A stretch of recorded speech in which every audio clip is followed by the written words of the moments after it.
Welcome back to the How to Be Your Possible Self podcast series. Last time we considered how to paint a picture in your mind's eye about the sort of life you want to lead, how to define success for you, and the importance of the PCA formula: passion, commitment, and action. In this episode, we'll consider the outline of a strategy to get you where you want to be. We'll also consider the importance of your mental state. Let's begin. Success doesn't just happen to people. They have to take action to bring it about. If success happened without effort, we'd all be billionaires and living in mansions, wouldn't we? We have to make a concerted effort to bring success about. Like all activities, having a plan, a strategy, is essential if you're going to achieve what you're setting out to achieve, and achieve it in the shortest possible time. It would be nice to be able to enjoy the fruits of your labour for as long as you possibly could, wouldn't it? I personally wouldn't want to be like this elderly sculptor. He finished his work and then broke down and cried. A friend passed by and was surprised to see the artist crying. Stopping to look at the work, the friend commented on how perfect it was and that she couldn't understand why the artist was crying. The artist replied, "Because I have devoted my life to being a better sculptor." "I still don't understand," the friend said. "Why are you crying? This piece is perfect." "It is. That's why I'm crying." The artist died a few days later. I want to stay around and enjoy the fruits of my labour. I want to savour the sweet taste of success and then set myself more challenges so that I can savour their sweetness too. Which means that I want to achieve my first success quick enough to give me plenty of time to enjoy it and then set and achieve other goals. So, setting up a strategy, a plan of attack, is the best way of bringing out those things you want to have happen in your life. Things like a big house, or a new car, or long holidays in exotic places, or first-class travel, or spending more time with your children, or even just getting that promotion. But just a quick word of caution. Merely having a strategy doesn't mean that success, whatever that means to you, will bound towards you like an excited puppy. You're going to have to work if you want to reap the rewards. After all, you only reap what you sow. The fastest way to get a smile is to give one. The fastest way to get a punch in the mouth is to give one. What you give out comes back, but only after you've given it. If you're getting little out of life, it's because you're putting little in. Remember, despite what some might want you to believe, there is no quick way. The get-rich-quick schemes have been shown to be scams or else grossly exaggerated in how little work you actually need to do. Multi-level marketing or MLM organisations are huge culprits of this. The only people who get rich quick are lottery winners and those who would capitalise on others' gullibility and weaknesses. But you'll find that this type of person is usually at odds with the law, sneaking around with PO box numbers as postal addresses and false names as ID. Their life is spent with a permanent sore neck from having to keep one eye always focused back over their shoulder. The only way to ensure your success is both large and long is to be ethical in what you do, work hard at it using proven strategies. However, these chilling words of warning aside, having a strategy can make your life far more interesting and a lot less stressful than thrashing about trying to find out what works and what doesn't. In this podcast series, you will hear of a strategy you can tailor to your own needs and circumstances. A strategy that will help you get to where you want to be a lot quicker. I'm not promising you a rose garden because it would be unethical for me to do so. But I am providing you with proven tools and methods for bringing about the success you want, bringing about your possible self. So what is this strategy then? Well, it breaks down into three key elements. 1, imagining your possible self. 2, clearly spelling out on paper what it is you want.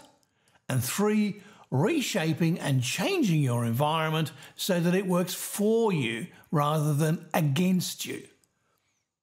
Along the way, I'll introduce you to some concepts and principles of how people work.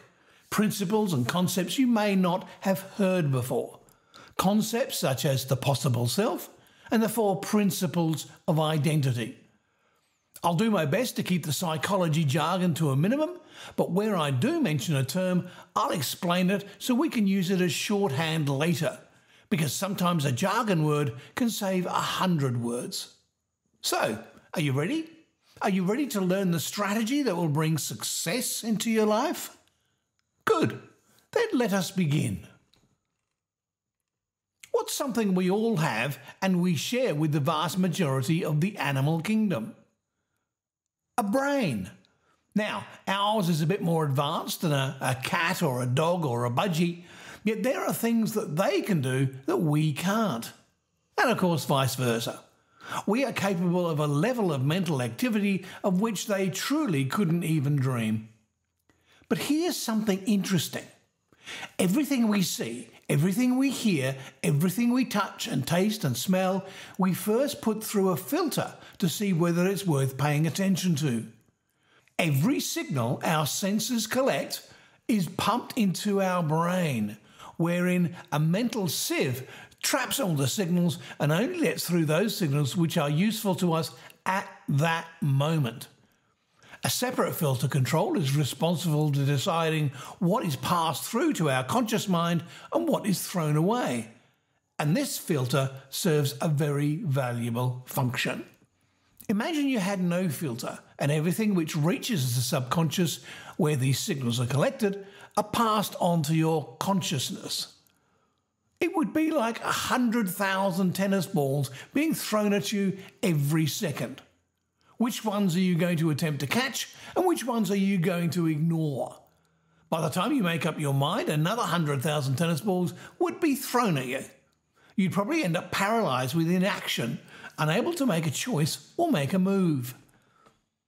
To avoid ending up buried under an avalanche of tennis balls, you'd probably want to decide which balls to catch and which to hit away. Assuming, of course, you can hit 100,000 tennis balls away every second. But wouldn't it be easier to not have to face 100,000 tennis balls? What if you could set up a filter that only lets one ball through each second? Okay, you'd still have to work pretty hard to catch one ball per second every second, but it's a lot easier than 100,000. How would you set up that filter? How would you decide which one's going to be let through each second? Which one of the 1,000 infinitely varied balls? That very decision is fundamental to your ability to cope with the world. Get the decision wrong, and the wrong types of balls come through, which might not be as helpful to you as others. At this point, you may well be thinking that I'm talking a load of balls, but bear with me. The filter and the decisions that go behind it, the decisions of which ball to pass and which to block, are hidden from your view. Yet you set them up. You quite healthily set up the filter to protect you from information and stimulation overload. Beyond a certain basic survival level, you decided which information to let through and which to send straight to the rubbish bin. I'm sure you were not conscious of setting up your filtering criteria, which information passes through and which gets trashed. Yeah, you did, believe me, and you need to be aware of the impact of the decisions you made and why you made them. You must decide which decisions are still useful for you and which have become damaging. And if they are damaging, what are you going to do about them? Above all, you need to take responsibility for those decisions. But what, I hear you ask, are the decisions? And where do they come from? How do they originate? Well, the decisions that we make to filter out information are the result of a meeting of experience with expectation. As we go through life, beginning in the womb, we gather and process increasing amounts of information. At first, we're taking in everything we can, but as our sensory equipment develops and becomes more sensitive, our brain also grows and becomes able to cope with the increasing flow of information traffic. After a while, our senses provide more information than our brain can cope with at any one time. So the brain, or rather the mind, sets up filters to reduce the information bombardment to a manageable level. Now, I say the mind rather than the brain sets these filters up because the brain is that great big squidgy mass of electrical connections that sits within our head. The mind is that marvellous invisible thing that drives the brain and at the same time us. For the computer literate, the mind is not only the operating system but also the operator keying in instructions. The brain is the collection of circuit boards, complex chips and processors. Both brain and mind are essential to us. Without either, we don't function. So it's important we get both working in harmony and for a common good, rather than against each other and against us. We'll look at how to do this a little later. But back to the filters. How does the mind decide which filters to set up? What information is kept and what is thrown away? As I said before, a combination of experience and expectation is used. Imagine yourself as an infant. At first, everything is new, albeit a little blurred, and nothing seems to be related to anything else. But after a short while, you start noticing that your crying is shortly followed by someone talking to you, a nipple or bottle pushed into your mouth, being touched and perhaps cuddled. As you grow, you start to learn more of these seeming cause and effect relationships. You do one action and something else seems to happen.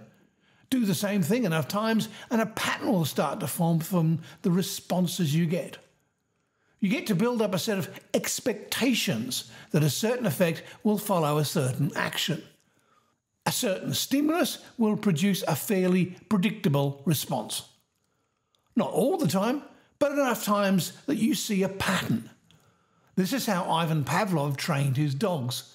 Combine a ringing bell with a bowl of food, and pretty soon the dogs expect to find a bowl of food when they hear a bell. After only a few years of life, our experiences and the expectations attached to them become pretty commonplace, and we start thinking them as a rule of life. This has a benefit, and naturally in nature's world, a cost. Let's have a look at the benefit first. The benefit is that our mental resources are then freed up to process more and newer information. We have only finite mental resources and cannot catch an infinite number of tennis balls per second.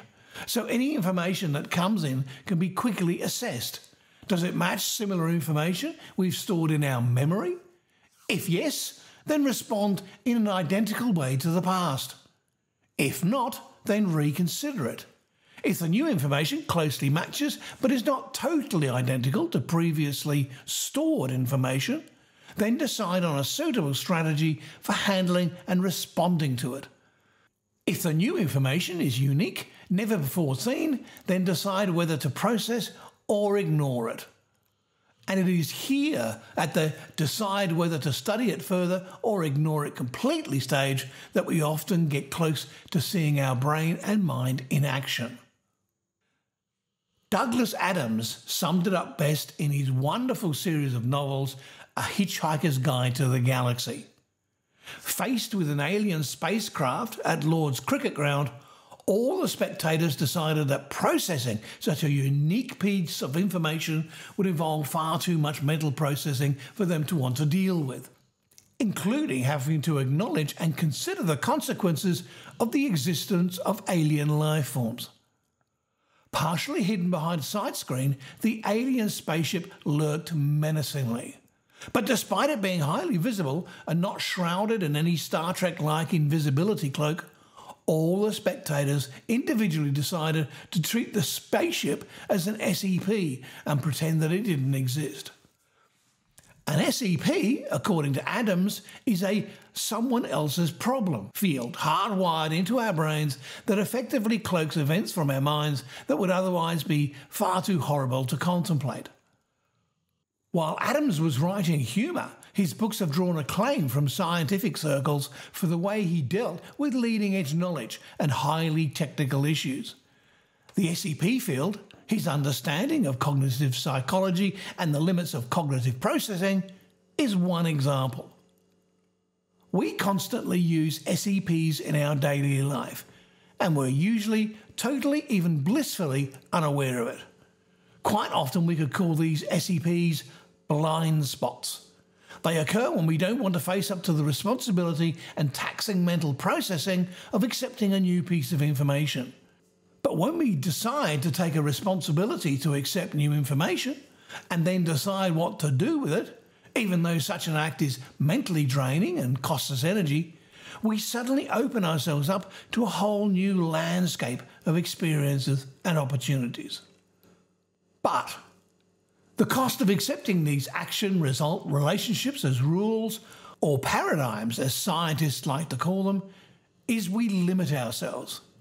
We limit the number of experiences we put into our mental database, and we limit our opportunities and repertoire of possible responses. If we believe, a mental rule or paradigm is a belief, that such and such happens when we do so and so, then we reduce the chance of us ever finding information that modifies or contradicts it.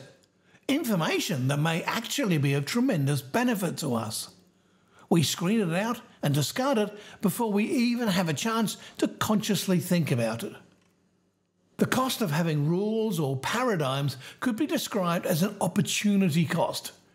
We are limiting our exposure to new information that could provide us with new and exciting opportunities. But the seeds of mental rules don't just come from our physical and mental experiences.